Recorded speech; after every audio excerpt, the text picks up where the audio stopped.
आज हम लोग टॉपलिंग के बारे में बात करने वाले हैं। टॉपलिंग बहुत ही सिंपल सा टॉपिक है, ठीक है। टॉपलिंग बेसिकली होता क्या है कि आप किसी बॉडी पे फोर्स अप्लाई कर रहे हो और वो बॉडी स्लाइड करने से पहले टॉपल कर जाए, ठीक है, किसी एक पॉइंट के अबाउट रोटेट कर जाए, उसको अपन टॉपलिंग बोलते हैं। क्या कहना चाह रहा हूँ, एक एक्सपेरिमेंट तो समझाता हूँ मैं। जैसे कि लेट्स सपोज अपने पास ये प्लेटफॉर्म है, इस प्लेटफॉर्म के ऊपर ये अपन ने एक ब्लॉक रखा हुआ है, ठीक है। अभी ये ब्लॉक रेस्ट पे, मैंने कोई फोर्स अप्लाई नहीं किया हुआ है और यहाँ फ्रिक्शन सफिशिएंट है, ठीक है। अब मैं फोर्स अप्लाई कर रहा हूँ, अब मैं इस फोर्स अप्लाई कर रहा हूँ तो एक तो क्या है, अगर फ्रिक्शन सफिशिएंट नहीं होगा तो ये स्लाइड करने लग जाएगा, ठीक है। लेकिन लेट्स सपोज यहाँ फ्रिक्शन सफिशिएंट है तो उस केस में क्या होगा, तो ये स्लाइड तो नहीं करेगा, ये स्लाइड नहीं करेगा, लेकिन मैं फ्री फोर्स अप्लाई कर रहा हूँ। तो मैं फोर्स अप्लाई कर रहा हूँ तो शायद आप ये देख के समझ पा रहे हो कि हुआ क्या। जैसे ही मैंने फोर्स अप्लाई किया, ये यहाँ से सिर्फ और सिर्फ इस पॉइंट के अबाउट रोटेट करने वाला है, यहाँ से इसने कॉन्टैक्ट लूज कर दिया है। फिर से बता रहा हूँ क्या हुआ, मैंने फोर्स अप्लाई किया और फोर्स अप्लाई किया तो इसने यहाँ से जो पीछे पॉइंट थे उनसे इसने कॉन्टैक्ट लूज कर दिया है। ये समझ पा रहे हो क्या हो रहा है इस केस में। और अब ज़्यादा फोर्स अप्लाई करूँगा तो टॉपल कर जाएगा। जैसे कि मैंने और ज़्यादा फोर्स अप्लाई किया तो अब ये टॉपल कर गया, उस पॉइंट के अबाउट लुढ़क गया, ठीक है। तो बेसिकली हो क्या रहा है इसको समझते हैं। तो हम ये बोल रहे हैं कि मान लो हमारे पास एक ये बॉडी है,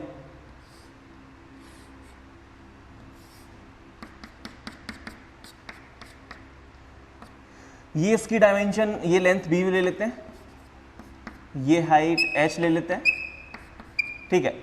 और यहां जो फ्रिक्शन है वो हमारा इनफ है, इनफ टू प्रिवेंट स्लिपिंग।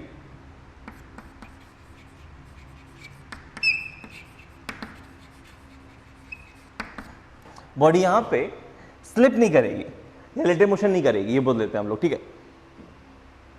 तो अब हम कर क्या रहे हैं, बॉडी यहां पे नॉर्मली रखा हुई है, मास m का एक ब्लॉक है, ठीक है। और इस ब्लॉक पे हम एक फोर्स F अप्लाई कर रहे हैं। तो इस एंड पे अप्लाई कर रहा हूं मैं कोई फोर्स F और मान लेते हैं इनिशियली ये फोर्स 0 है। इनिशियली फोर्स 0 है तो उसका FBD कैसा बनेगा, बहुत सिंपल सी कहानी होगी कि होगा क्या कि यहाँ पे जितने भी पॉइंट ऑफ कॉन्टैक्ट है, हर एक पॉइंट ऑफ कॉन्टैक्ट पे नॉर्मल फोर्स आता है कि नहीं आता, पेयर में बिल्कुल आता है कि नहीं।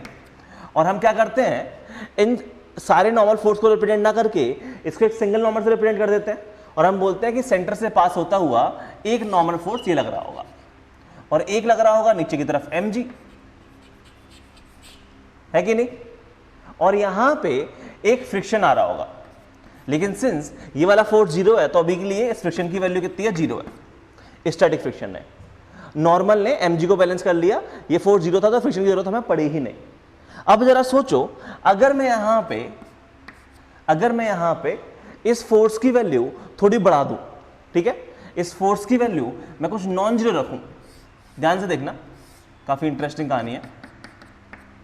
तो अगर मैंने इस फोर्स की वैल्यू थोड़ी बढ़ा दी, कुछ F0 फोर्स मैंने अप्लाई किया हुआ है, ठीक है, यहां इसके सेंटर से पास होते हुए mg आ जाएगा और सिंस फ्रिक्शन सफिशिएंट है तो ये F स्टैटिक आ जाएगा, जिसकी वजह से बॉडी क्या होगी हमारी, स्लाइड तो नहीं करेगी, ट्रांसलेट नहीं करना है क्योंकि फ्रिक्शन सफिशिएंट है, तो स्टैटिक फ्रिक्शन आ गया, ठीक है। अब सवाल ये है कि नॉर्मल फोर्स कितना आएगा और नॉर्मल फोर्स किस पॉइंट पे एक्ट करेगा। तो जैसे कि मैंने एक्सपेरिमेंट के थ्रू बताया था कि जैसे जैसे मैं इस फोर्स की वैल्यू बढ़ाता जा रहा हूं, वैसे वैसे ये जो सरफेस है ये पीछे से कॉन्टैक्ट करना लूज कर दे रही है। देखो ध्यान से, ये चीज समझ में आ रही है, जैसे जैसे फोर्स की वैल्यू बढ़ा रहा हूं इसने पीछे से कॉन्टैक्ट लूज करना स्टार्ट कर दिया, पीछे ये ग्राउंड के साथ कॉन्टैक्ट में है ही नहीं, मतलब यहां नॉर्मल आ ही नहीं रहा है, नॉर्मल एक्चुअली आगे शिफ्ट हो गया है। शायद देखना चाहो तो एक्सट्रीम केस देख लो, एक्सट्रीम केस में से एक सिंगल पॉइंट ऑफ कॉन्टैक्ट है ये वाला, तो नॉर्मल फोर्स उसी पॉइंट से पास हो रहा होगा। क्या कहना चाह रहा हूं, थोड़ा फील लेके समझते हैं। मैं बेसिकली ये कहना चाह रहा हूं यहाँ पे कि ये फोर्स आ गया है, ये mg आ गया है, ठीक है। अब अगर तुम ध्यान से देखो, ये बॉडी तुम्हारी किस में है, ये बॉडी अभी भी इक्विलिब्रियम में है, ये बॉडी अभी भी इक्विलिब्रियम में है, तो बॉडी को ट्रांसलेट नहीं करना चाहिए, ना ही रोटेट करना चाहिए। तो ट्रांसलेशन का तो आप कह रहे हो कि बॉडी ट्रांसलेट नहीं कर रही है, क्यों? तो आपने बोला क्योंकि होगा क्या, यहां पे ट्रांसलेशन नहीं हो तो हम नेट फोर्स बॉडी पे जीरो कर देंगे, और बॉडी पे नेट फोर्स जीरो करेंगे तो एक इक्वेशन बन जाएगी कि इस एफ नॉट की जो वैल्यू है वो स्टैटिक फ्रिक्शन के बराबर होगी, और जो नॉर्मल फोर्स आ रहा होगा वो mg के बराबर होगा, है कि नहीं। अब नेक्स्ट कंडीशन आप लगाओगे कि ये बॉडी जो है वो बॉडी हमारी क्या करनी चाहिए, रोटेट भी नहीं करनी चाहिए, इक्विलिब्रियम पे है, तो रोटेट नहीं करना चाहिए, तो इस बॉडी पे जो नेट टॉर्क है वो कैसा होना चाहिए, वो जीरो होना चाहिए। और मान लो मैं किसी पॉइंट के अबाउट निकालूं तो डायरेक्ट जीरो होना चाहिए हर एक पॉइंट के अबाउट, क्योंकि बॉडी रोटेशनल इक्विलिब्रियम में है। तो मैं इस पॉइंट के अबाउट बात कर लेता हूं, किस पॉइंट के अबाउट, यहां से mg पास हो रहा है ना, इस पॉइंट के अबाउट बात कर लेता हूं, ये मेरा पॉइंट p है। अगर मैं इस पॉइंट p के अबाउट बात करूं तो इस पॉइंट p के अबाउट जो नेट टॉर्क है वो जीरो होना चाहिए। और जरा ध्यान से देखो, इस पॉइंट p से फ्रिक्शन पास हो रहा है, इसका टॉर्क जीरो है, ये mg पास हो रहा है, इसका टॉर्क भी जीरो है, लेकिन इस फोर्स F की वजह से कुछ ना कुछ नॉन जीरो टॉर्क आ जाएगा। अगर इस फोर्स F की वजह से कुछ ना कुछ नॉन जीरो टॉर्क आ जाएगा तो इसके टॉर्क को कैंसिल आउट करने के लिए हमें एक और टॉर्क चाहिए, और वो टॉर्क कौन प्रोवाइड करेगा, हमारे पास एक ही फोर्स बचा है, नॉर्मल फोर्स।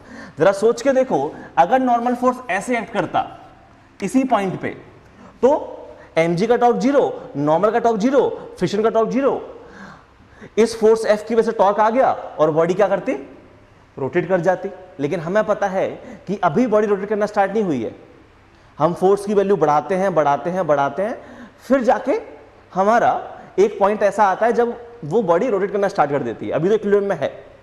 तो इसका मतलब एक ही पॉसिबिलिटी है कि जो नॉर्मल फोर्स है वो यहां से पास नहीं हो रहा होगा, नॉर्मल फोर्स कहीं और से पास हो रहा होगा। और जरा ध्यान से देखो, इस पॉइंट P के अबाउट अगर मैं टॉर्क के बारे में बात करूं, ठीक है, तो इस पॉइंट P के अबाउट इस F का टॉर्क कैसा आ रहा है, इस F का जो टॉर्क है वो हमारा कैसा आ रहा है, क्लॉकवाइज टॉर्क है। तो नॉर्मल फोर्स को एंटी क्लॉकवाइज टॉर्क देना पड़ेगा, और नॉर्मल फोर्स को एंटी क्लॉकवाइज टॉर्क देना पड़ेगा तो नॉर्मल फोर्स इस तरह शिफ्ट होगा कि नहीं होगा, सोच पा रहे हो, सोच के देखो। अगर नॉर्मल फोर्स यहां एक्ट कर रहा होता कुछ डिस्टेंस x पे, तो इस नॉर्मल फोर्स के टॉर्क ने इस F नेट के टॉर्क को बैलेंस कर लिया होगा। ये हाइट h है, F नॉट का टॉर्क कितना है, F नॉट इंटू h, इसको बैलेंस कर लिया होगा n इंटू x ने। ये जी समझ पा रहे हो, और n की वैल्यू कितनी है, mg है। तो ये तो बेसिकली समझ में आ पा रहा है मेरे को कि यहां से नॉर्मल रिएक्शन कुछ डिस्टेंस x शिफ्ट होगी तभी जाके रोटेशनल इक्विलिब्रियम मेंटेन होगा।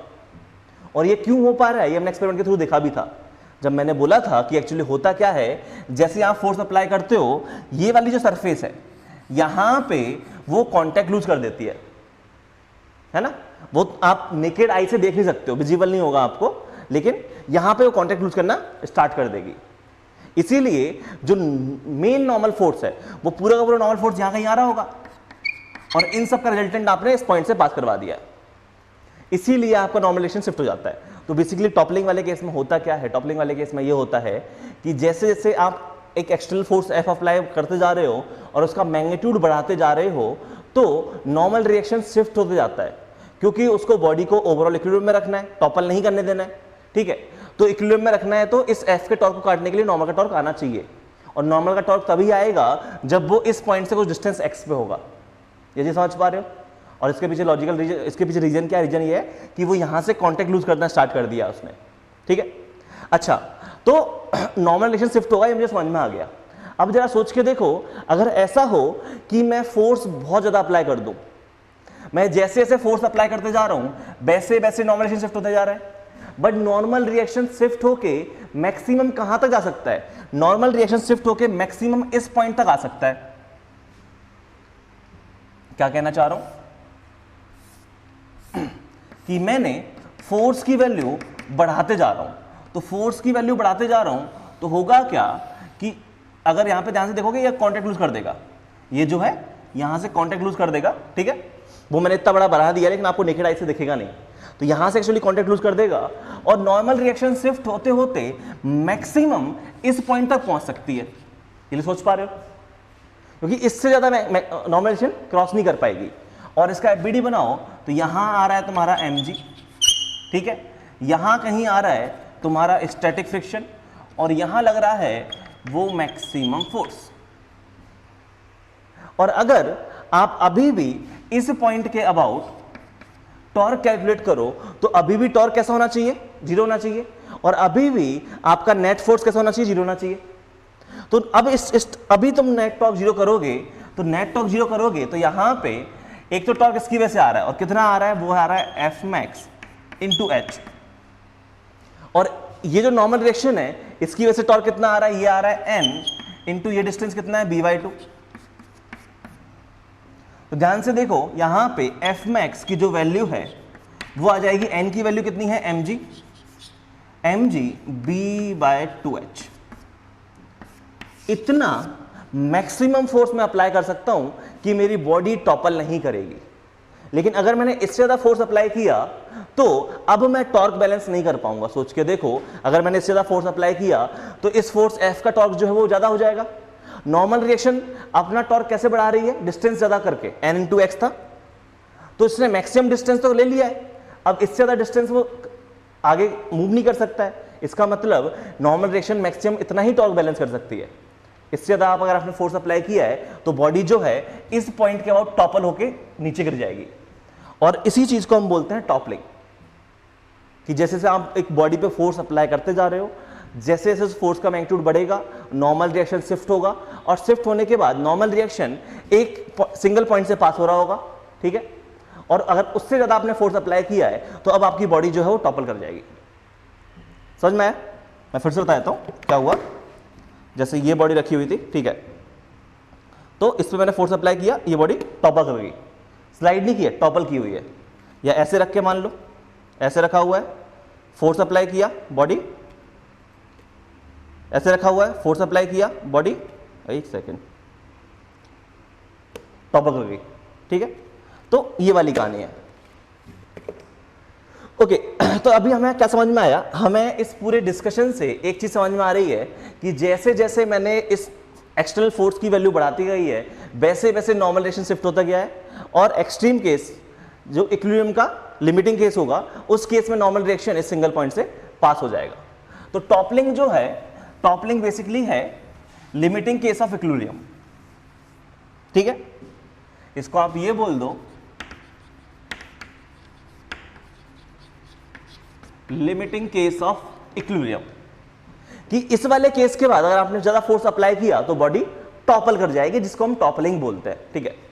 तो यहां से इस पूरे डिस्कशन से मेरे को क्या समझ में आया है, इस पूरे डिस्कशन से मेरे को चीज समझ में आई है कि अगर मैं minimum force, minimum F required for toppling, अगर मुझे टॉपलिंग करनी है तो मिनिमम फोर्स कितना अप्लाई करूं, इससे आप थोड़ा भी ज्यादा फोर्स अप्लाई कर दो, आपकी बॉडी क्या हो जाएगी, टॉपल करना स्टार्ट कर देगी।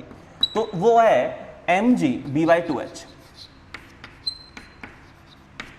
और अगर मैं बात करूं minimum f required for sliding, अगर बॉडी को मेरे को स्लाइड करना होता तो वो कितना चाहिए, तो अगर इस फ्रिक्शन को मैंने ओवरकम कर लिया इस f मैक्स से, तो मेरी बॉडी क्या हो जाएगी, स्लाइड कर जाएगी, μmg। तो अब हम देखो, एक केस तो हम ये बात कर रहे हैं कि फ्रिक्शन सफिशिएंट होता, फ्रिक्शन सफिशिएंट है कि स्लाइडिंग नहीं हो रही है, तो बॉडी पक्का टॉपल कर जाएगी। लेकिन हो सकता है फ्रिक्शन सफिशिएंट ना हो, जैसे स्लाइड करने के लिए μmg की वैल्यू आ रही होती 10 न्यूटन, और टॉपल करने के लिए इस चीज की वैल्यू आती है 20 न्यूटन। तो मैं जैसे जैसे फोर्स एफ की वैल्यू बढ़ाऊंगा तो पहले बॉडी स्लाइड करेगी, टॉपल करेगी, ऑब्वियस सी बात है, पहले बॉडी स्लाइड करने लग जाएगी तो टॉपलिंग होगी ही नहीं। ये समझ पा रहे हो, ठीक है। तो हुआ क्या, हुआ ये कि यहां पे अगर फ्रिक्शन सफिशिएंट नहीं हुआ तो हमें ये चीज देखना पड़ेगा कि स्लाइडिंग होगी कि टॉपलिंग होगी, ठीक है। और यहां पे अगर मैं बात करूं तो पहले क्या होगा, तो वो कैसे पता करेंगे, तो बहुत सिंपल सी कहानी है कि अगर ऐसा हुआ, इफ ये वाला फोर्स ज्यादा आ जाता है, ठीक है, ये mg तो दोनों में सेम है, सिर्फ b/2h और इसका फर्क पड़ेगा। तो अगर ऐसा है कि b/2h ये छोटा है म्यू से, तो उस केस में स्लाइडिंग होगी, स्लाइडिंग होगी, टॉपलिंग होगी। तो ये वाला छोटा है तो पहले टॉपलिंग हो जाएगी, ठीक है। तो यहां पे टॉपलिंग स्टार्ट हो जाएगी। और अगर मैं बात करूं if mu is less than b/2h, तो स्लाइडिंग हो जाएगी उस केस में।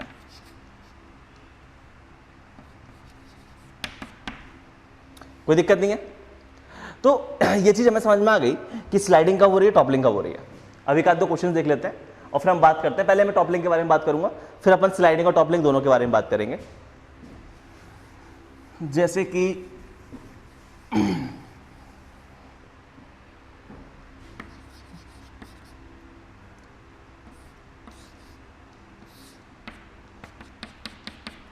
ये एक ब्लॉक होता, ठीक है, ये भी लेंथ एल है, ये भी लेंथ एल है, और हम यहाँ पे कहीं इस तरह फोर्स लगा रहे हैं और फोर्स की वैल्यू है mg/4, ठीक है।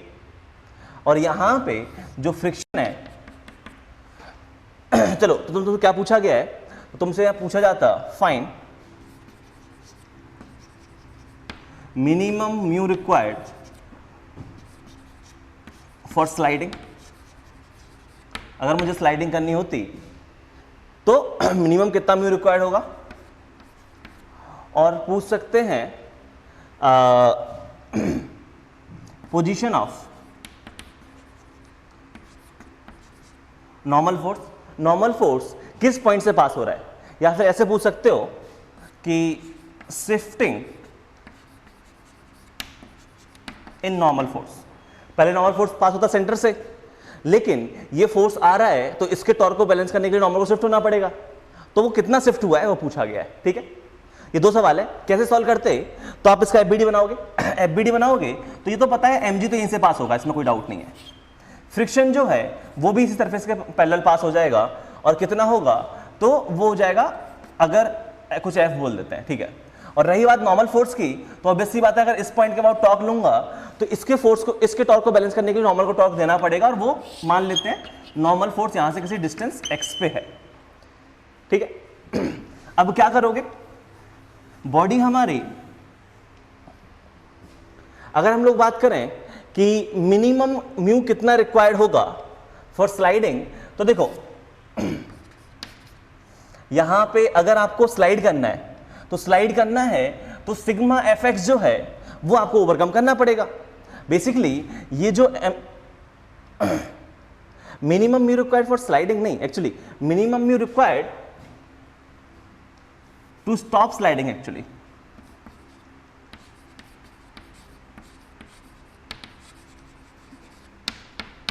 बेसिकली मिनिमम मैं कितना म्यू रखूं कि मेरी बॉडी स्लाइड ना करे, मैं ये चाहता हूं, ठीक है। तो अगर मुझे इस बॉडी को स्लाइड नहीं करना है तो फ्रिक्शन जो है वो आपका, फ्रिक्शन जो है वो mg/4 को ओवरकम करना चाहिए। तो यहां पे अगर आप देखोगे तो सिग्मा एफ नेट 0 करो, और सिग्मा एफ नेट 0 करोगे तो n की वैल्यू mg के बराबर आ गई, और फ्रिक्शन की जो वैल्यू है वो आ गई mg/4 के बराबर। ये चीज कोई दिक्कत नहीं है। और अगर मैं बात करूं कि फ्रिक्शन जो है वो हमेशा less than equal to mu N होता है, तो friction should be less than और इक्वल टू म्यू एन।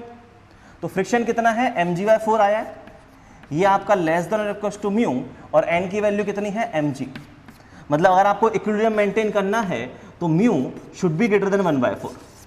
तो मिनिमम म्यू कितना आ गया, 1/4 आ गया, ठीक है। और अगर मैं बात करूं कि नॉर्मल डायरेक्शन कितना शिफ्ट हो गई है, तो उसके लिए आपको टॉर्क बैलेंस करना पड़ेगा, और उसके लिए आपको टॉर्क बैलेंस करना पड़ेगा। तो net torque about point P, ये 0 कर देते हैं। तो इस पॉइंट के अबाउट जो टॉर्क आ रहा है mg का आ रहा है, कितना आ रहा है, mg/4 इंटू ये डिस्टेंस l, और इसका टॉर्क कितना आ रहा है, ये आ रहा है n इंटू एक्स। n की वैल्यू कितनी है, mg है, तो mg से mg कैंसिल, x की वैल्यू कितनी आ गई, l/4 आ गई। मतलब यहां से l/4 किस डायरेक्शन में, ये हमारा प्लस x डायरेक्शन में शिफ्ट होगा l/4 डिस्टेंस। ये चीज समझ में आई। तो इस तरीके से हम टॉपलिंग के क्वेश्चन कर रहे होंगे, कुछ नहीं है, बेसिकली आपको ये देखना है कि नेट फोर्स 0 करना है, नेट टॉर्क 0 करना है, हम इक्विलिब्रियम के लिए बातें कर रहे होंगे। बस आपको कॉन्सेप्ट समझ में आना चाहिए। कॉन्सेप्ट क्या है, कॉन्सेप्ट ये है कि नॉर्मल रिएक्शन यहाँ पे शिफ्ट होगी, और क्यों शिफ्ट हो रही है, क्योंकि आपको इस फोर्स के टॉर्क को बैलेंस करने के लिए एक और टॉर्क चाहिए, तो वो टॉर्क तभी कौन दे पाएगा, कोई एक्सटर्नल फोर्स तो है नहीं इसके अलावा, तो ऑब्वियसली बात है नॉर्मल रिएक्शन ही दे पाएगी। mg शिफ्ट हो नहीं सकता, फ्रिक्शन कहीं भी शिफ्ट, फ्रिक्शन तो इसी पॉइंट, इसी लाइन से पास होगा, तो टॉर्क 0 आने वाला है, तो इसलिए ऐसा होता है। समझ में आया। चलो तो मैं कुछ क्वेश्चन दे रहा हूँ, आपको सॉल्व करना है। ओके, सामने 4 क्वेश्चन लिखे हुए हैं, ठीक है। हर एक क्वेश्चन में आपको टॉप लिंक के बारे में बात करनी है। आपको हर एक क्वेश्चन में ये फिगर आउट करना है कि नॉर्मल रिलेशन किस पॉइंट से पास होगा और नेट टॉर्क और नेट फोर्स जीरो कर देना है। हर एक क्वेश्चन में म्यू भी इनफ दिया गया है कि स्लाइडिंग नहीं हो रही है। यहाँ पे जो बॉडी है वो हमारी टॉपल ही कर रही है, या लिमिटिंग केस ऑफ इक्विलिब्रियम की बात कर रहे होंगे हम हर एक केस में, ठीक है। ये एक ब्लॉक है, लेंथ है, ये भी एक क्यूबिकल ब्लॉक है, लेंथ है, ठीक है। ये हमारा हॉलो कोन है, ये सॉलिड स्फीयर है, हेमिस्फीयर है, ठीक है। तो 4 क्वेश्चन है, सॉल्व करो फटाफट।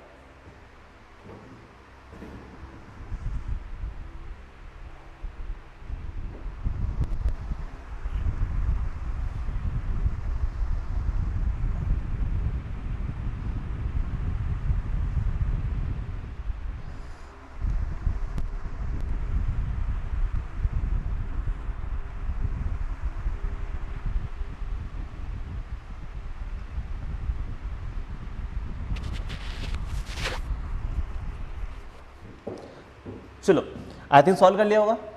यहाँ पे करना क्या है कि हर एक क्वेश्चन में आपको बताना है कि नॉर्मल रिलेशन कितना शिफ्ट होगा। तो यहाँ पे अगर मैं देखूँ तो मिड पॉइंट से ये mg पास हो रहा होगा, ठीक है। और यहाँ पे इधर कहीं अगर आप फ्रिक्शन की बात करोगे तो फ्रिक्शन की आई थिंक इसमें ज़रूरत नहीं है, क्योंकि नॉर्मल डायरेक्शन जो है वो वर्टिकल डायरेक्शन में आ जाएगा, हॉरिजॉन्टल डायरेक्शन में कोई फोर्स नहीं है, तो फ्रिक्शन जो है वो हमारा स्टैटिक होगा और वैसे भी वो जीरो है, ठीक है, इस पर्टिकुलर केस में।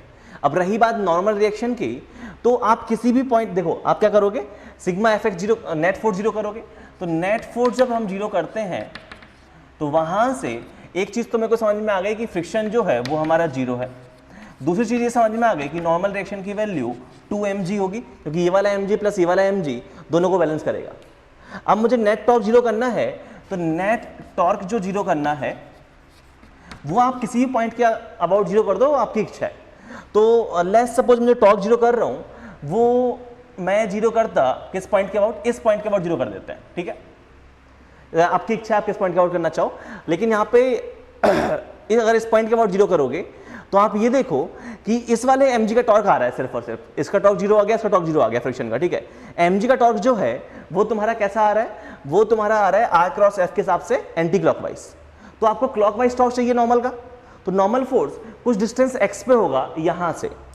तो मान लेते हैं कि नॉर्मल फोर्स जो है वो हमारा यहां से इधर कहीं है और ये डिस्टेंस x है, कोई दिक्कत नहीं है। तो फोर्सेस नेट टॉर्क जीरो करते हैं, तो ये टॉर्क कितना आ गया mg की वजह से, mg इंटू L/2। इसकी वैल्यू नॉर्मल फोर्स कितना है 2mg इंटू डिस्टेंस x, तो mg से mg कैंसिल, डिस्टेंस x की वैल्यू कितनी आ गई L/4। मतलब इस कॉर्नर से L/4, तो यहां से कितना शिफ्ट हुआ, यहां से जो शिफ्ट हुआ वो डिस्टेंस भी L/4 है। ये चीज समझ में आई। तो नॉर्मल रिएक्शन अपनी अब ऐसे सेंटर से पास होता है, लेकिन अब वो L/4 शिफ्ट हो गया है प्लस x के अलॉन्ग। ऐसे ये वाला क्वेश्चन है। यहां पे आप देखोगे तो ये mg के दो कंपोनेंट आ जाएंगे, ये आ जाएगा mg का sin थीटा 3/5, ये आ जाएगा mg का cos थीटा 4/5, ठीक है। और एक यहां पे आएगा फ्रिक्शन फोर्स, तो फ्रिक्शन फोर्स आपका ऐसा कुछ आ गया। अब आप किस पॉइंट के अबाउट बात करना चाहो आपकी इच्छा है, ठीक है। किस पॉइंट के अबाउट आप नेट टॉर्क जीरो करना चाहो आपकी इच्छा है। जैसे लेट्स सपोज अगर मैं बात करूं यहां पे कि हमने इस पॉइंट के अबाउट नेट टॉर्क जीरो कर दिया, तो इस पॉइंट के अबाउट नेट टॉर्क जीरो कर देते हैं, तो इस mg के टॉर्क को कैंसिल करने के लिए, mg का टॉर्क कैसा आ रहा है हमारे यहाँ पे एंटी क्लॉकवाइज, तो नॉर्मल रिएक्शन का टॉर्क कैसा आना चाहिए, क्लॉकवाइज आना चाहिए। तो ऑब्वियस सी बात है नॉर्मल रिएक्शन यहाँ कहीं आएगी, ठीक है, इधर कहीं आ रही होगी। और ये जो डिस्टेंस है वो हम मान लेते हैं कितना है, x है। ये चीज समझ में आती है, क्लॉकवाइज एंटी क्लॉकवाइज टॉर्क आपस में कैंसिल आउट होंगे। इसका टॉर्क जो है वो एंटी क्लॉकवाइज है, तो नॉर्मल का टॉर्क क्लॉकवाइज आना चाहिए, तो नॉर्मल फोर्स नीचे की तरफ ही आएगा, ऊपर की तरफ नहीं होगा। ये चीज समझ में आनी चाहिए। बाकी फील से भी समझ में आ रहा होगा, जब टॉपलिंग होती है तो नॉर्मल डायरेक्शन इस पॉइंट से पास होता है, बॉडी ऐसे घूम जाती है। तो यहाँ पे अब हम आगे क्या बात कर रहे हैं, नेट टॉर्क और नेट फोर्स जीरो कर देते हैं। तो नेट टॉर्क और नेट फोर्स जीरो करते हैं। चलो, अगर नेट फोर्स जीरो करेंगे तो जो फ्रिक्शन फोर्स है उसकी वैल्यू कितनी आ जाएगी, 3mg/5, और जो नॉर्मल फोर्स है उसकी वैल्यू कितनी आ जाएगी, 4mg/5। ये तो हमने नेट फोर्स जीरो कर दिया।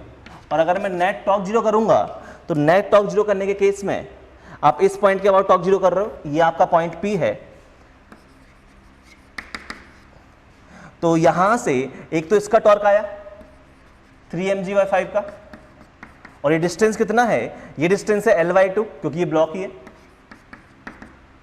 देन नॉर्मल फोर्स का टॉर्क N इंटू एक्स, और N की वैल्यू कितनी है 4 mg/5 है, तो यहां से ये आ जाएगा 3 mg/5 इंटू L/2, ये आ जाएगा 4 mg/5 into x. mg/5 cancel, यहां से जो x की वैल्यू है वो कितनी आ गई है, x की वैल्यू आ गई है आपकी 3L/8, तो 3L/8 इस तरफ शिफ्ट हो जाएगा, कोई इश्यू नहीं है।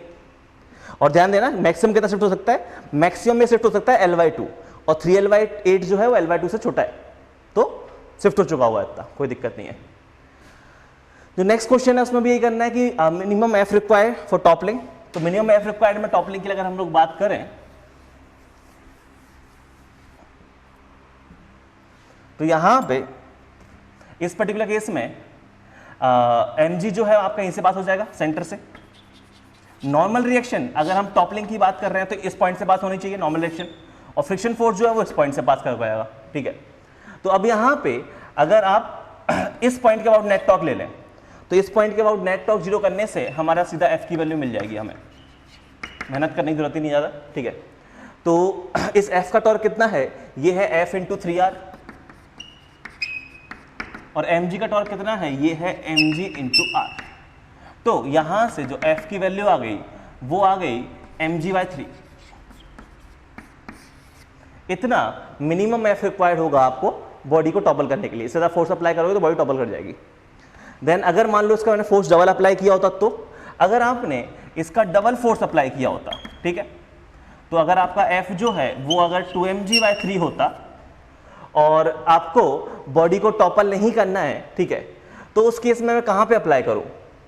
तो ऑब्वियस सी बात है कि जब आप नेट टॉर्क जीरो कर रहे हो तो यहां पे दो टर्म आ रहे हैं, एक इस फोर्स f का टॉर्क और एक mg का टॉर्क। इसी पॉइंट के बाद बात कर रहे हैं अभी भी हम लोग।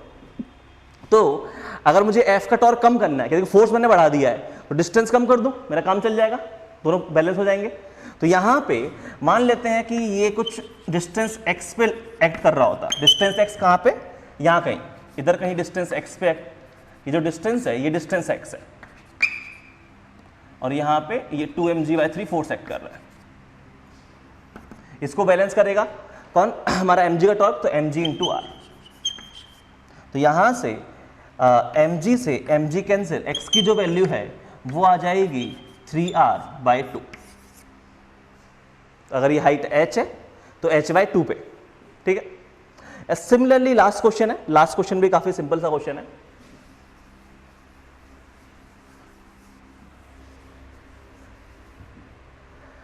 लास्ट क्वेश्चन में सॉलिड हेमिस्फीयर है, तो सेंटर ऑफ मास कितना डिस्टेंस पे होता है, 3r/8 पे होता है। तो यहां पे mg के दो कंपोनेंट आ जाएंगे, ये डिस्टेंस कितना है 3r/8, ये आ जाएगा mg का साइन थीटा, ये आ जाएगा mg का कॉस थीटा, और यहां पे अगर हम लोग बात कर रहे हैं minimum angle theta for toppling, ठीक है, तो नॉर्मल रिएक्शन कहां से पास होगी, नॉर्मल रिएक्शन आपकी कहीं इस पॉइंट से पास होगी, और फ्रिक्शन जो है वो इधर आ जाएगा।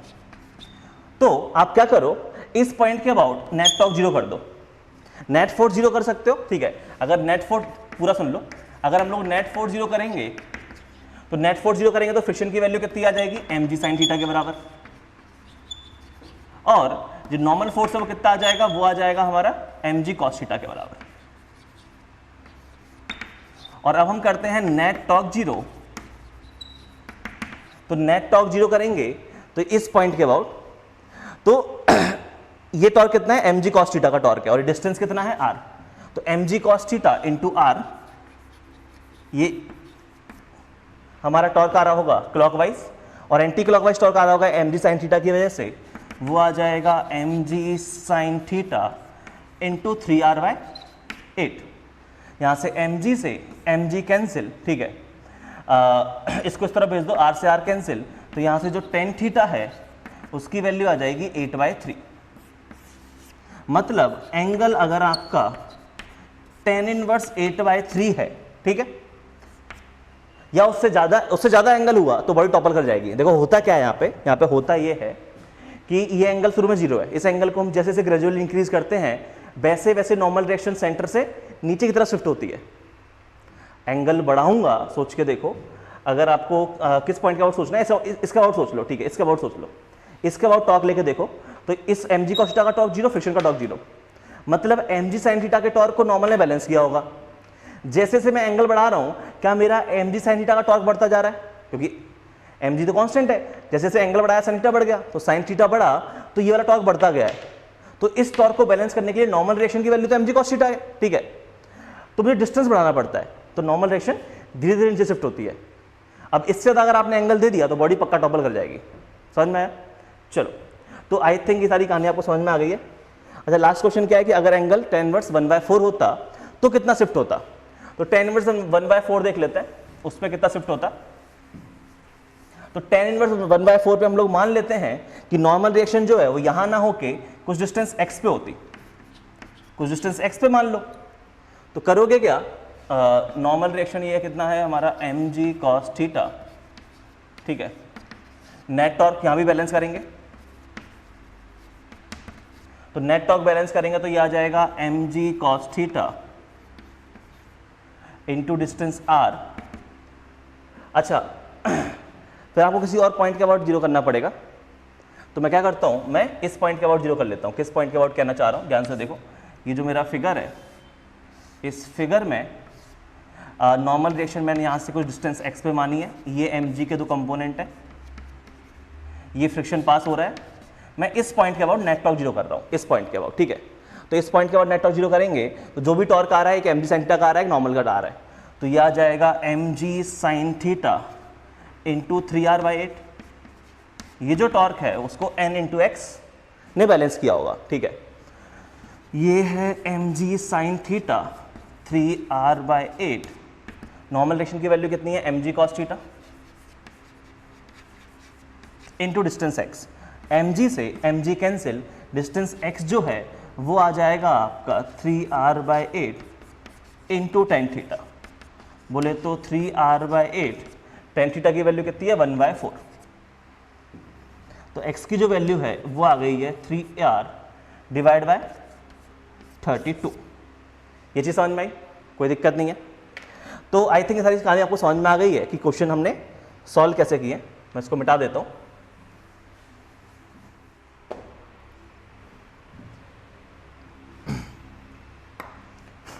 चलो अब नेक्स्ट ना, मैं जरा टॉप लिंक में एक छोटी सी कहानी और एक्सप्लेन कर देता हूँ।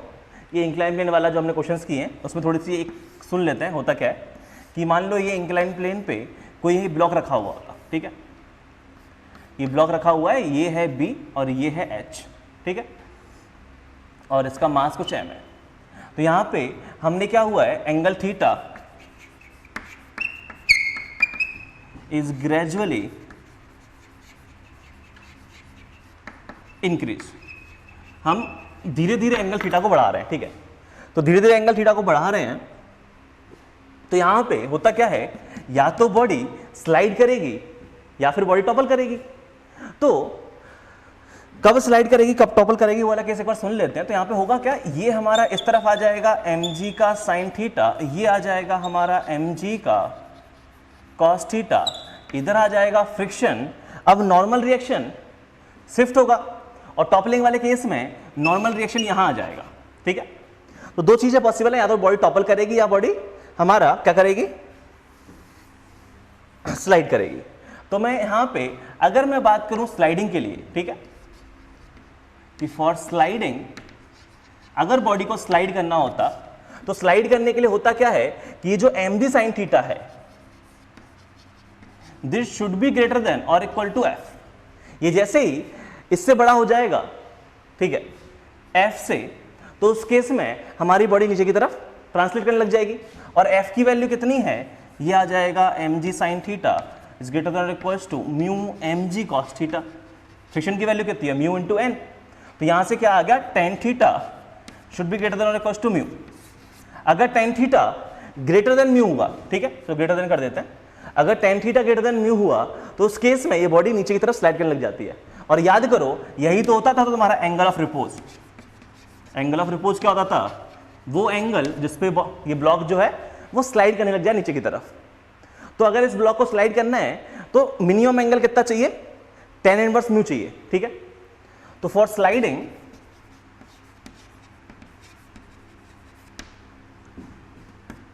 मिनिमम एंगल थीटा जो है वो है tan इनवर्स म्यू, ठीक है। इतने एंगल पे ये स्लाइड करने लग जाएगा।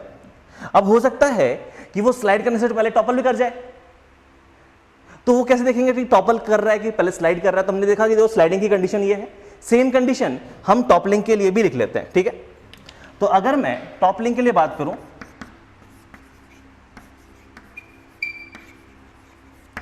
तो for toppling normal reaction shift होकर यहां आनी चाहिए, नॉर्मल रिएक्शन शिफ्ट होकर यहां आनी चाहिए। मतलब यहां पे आप क्या करो, नेट फोर्स और नेट टॉर्क बैलेंस कर दो इस पॉइंट के अबाउट, इस पॉइंट के अबाउट बैलेंस कर दें तो जो mg साइन थीटा है, अगर इसका टॉर्क mg कॉस थीटा के टॉर्क से बड़ा हो गया, mg साइन थीटा इंटू ये डिस्टेंस कितना है, ये डिस्टेंस है h/2 और ये डिस्टेंस कितना है b/2।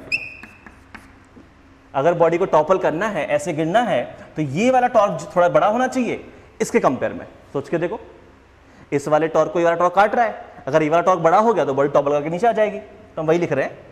तो यहां पे जो कंडीशन बनती है वो क्या आ जाती है कि tan theta should be greater than b/h,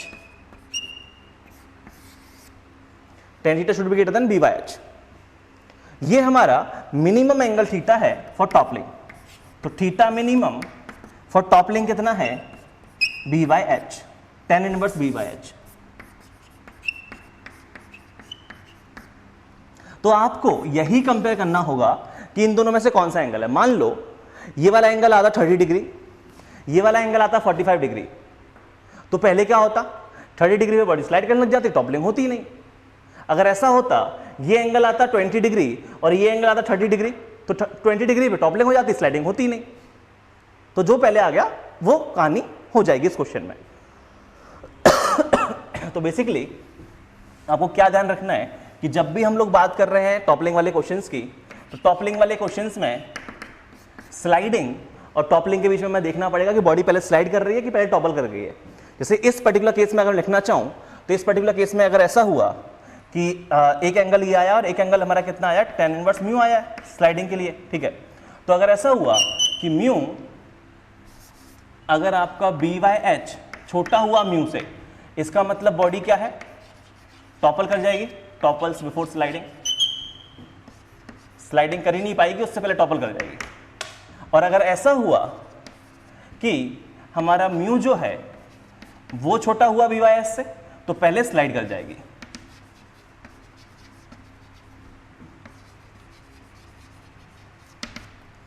तो ओवरऑल कहानी जो है वो काफी सिंपल सी है टॉपलिंग वाले क्वेश्चंस में, कि आपको बस ये देखना है कि क्वेश्चंस में हमारा लिमिटिंग केस ऑफ इक्विलिब्रियम क्या है, नॉर्मल रिएक्शन शिफ्ट होगा, नेट फोर्स 0 कर दो, नेट टॉर्क बैलेंस कर दो, तो वहां से हम लिमिटिंग केस ऑफ इक्विलिब्रियम की बात कर लेंगे। अगर उससे ज्यादा फोर्स लगा दिया तो बॉडी हमारी टॉपल कर जाएगी। और इन क्वेश्चंस में हमको टॉपलिंग और स्लाइडिंग के बीच में भी देखना पड़ता है कि कहीं ऐसा तो नहीं बॉडी हम टॉपल के लिए सॉल्व कर रहे हैं और बॉडी उससे पहले ही स्लाइड कर गई, तो आप वो वाले केस भी ध्यान रखते हो। तो दो टाइप के क्वेश्चन है, या तो बॉडी इंक्लाइन प्लेन पे होगी या फिर बॉडी हमारी नॉर्मली ग्राउंड सरफेस पे होगी। अपन दोनों टाइप के क्वेश्चन देख चुके हैं। तो चलो आज की कहानी फिर यही समाप्त करते हैं। काफी सिंपल कहानी थी, समझ में आ गई होगी। चलो।